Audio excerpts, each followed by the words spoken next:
name's Jim Vadala. I'm from Philadelphia, Pennsylvania. I love acting, and I just wanted to say thank you for the opportunity.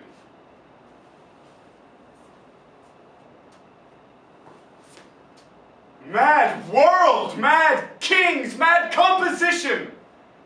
John, to stop Arthur's title in the hole, hath willingly departed with a part.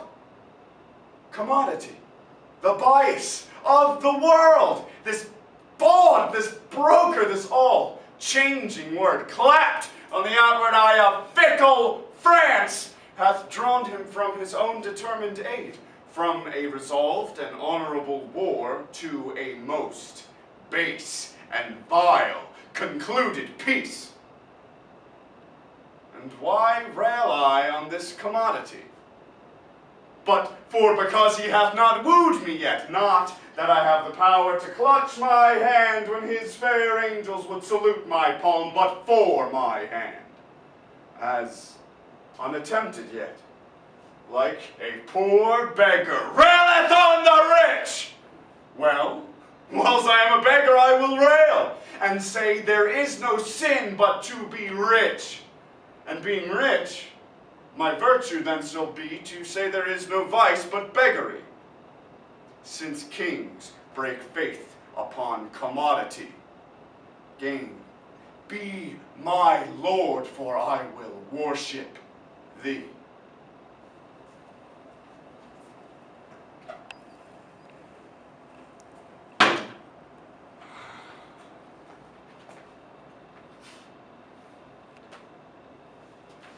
Do you know how old you have to be before you stop wanting to fuck strangers? Dead. That's how old. It doesn't stop. It doesn't go away.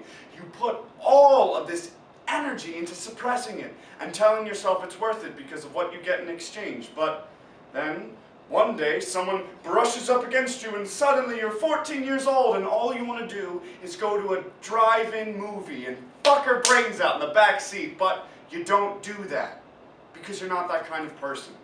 So you go home and there's your wife. And she wears socks to bed. Thanks.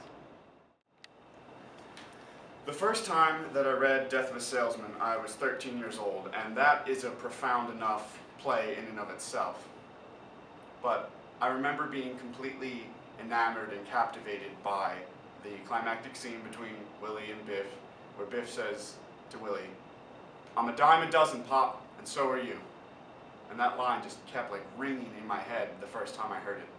But, so the first time I read the play, I'm alone in my room. I lived in the third floor of my house, it was the attic. And we had steps that led right to the room. And my mom comes creeping up the steps, and she walks in on me reading the play, and she says, "Jim, do you have a minute to talk?" "Yeah, Mom, sure I have a minute to talk." So I put the play down, and she says, "Jim, your dad has cancer." And that moment made me feel so small and so useless. And it's not that I thought my parents were lived forever. I was 13, I was a teenager, I knew that my mom and dad were going to die one day. But it was the fact that all of a sudden, the fact that my father might die and he might not be around for the rest of my life was shoved right into my face in that small instance. And that line from Death of a Salesman kept going over and over and over in my head. "I'm a dime a dozen, Pop, and so are you. I'm a dime a dozen, Pop, and so are you." But the thing is, my dad's not a dime a dozen. He's my dad, and I love him.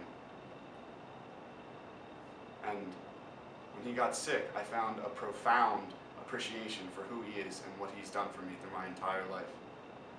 I have countless memories of my father waking me up at 6, 7 in the morning to say, "Hey Jim, we're going to a diner," and then he takes me to some podunk second-rate diner in the middle of nowhere with shitty coffee and decent pancakes, and we would sit and talk, and he would tell me stories about his childhood and growing up, and he would always at some point during the breakfast look over directly at me across the table and say, "Jim, you're my son, I love you, and I support you, whatever you want to do."